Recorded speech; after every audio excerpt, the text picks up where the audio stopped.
48 ঘন্টার পর আবারও চলে আসলাম।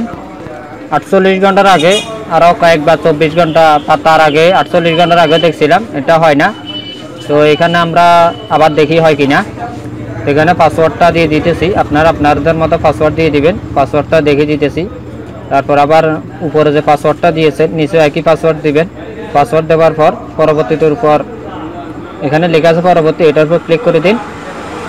এটার উপর ক্লিক করে দেওয়ার পরে দেখুন পরবর্তী, এটার ক্লিক করুন।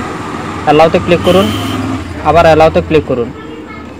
এখানে আপনার সিমে ওটিপি কোড গেছে, সেটা এখানে দিয়ে দিন। সিমে একটা কোড যাবে, এখানে আপনার যে পিন নাম্বারটা দিবেন, আর এখানে আপনার যে সিমে একটা ওটিপি কোড যাবে, কোডটা এখানে দিবেন।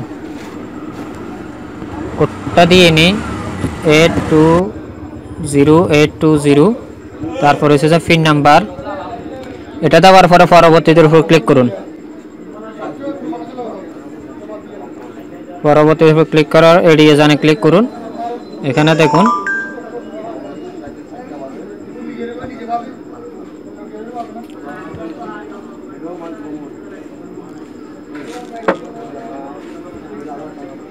এই এখন আপনারা রিচার্জ দিতে পারবেন।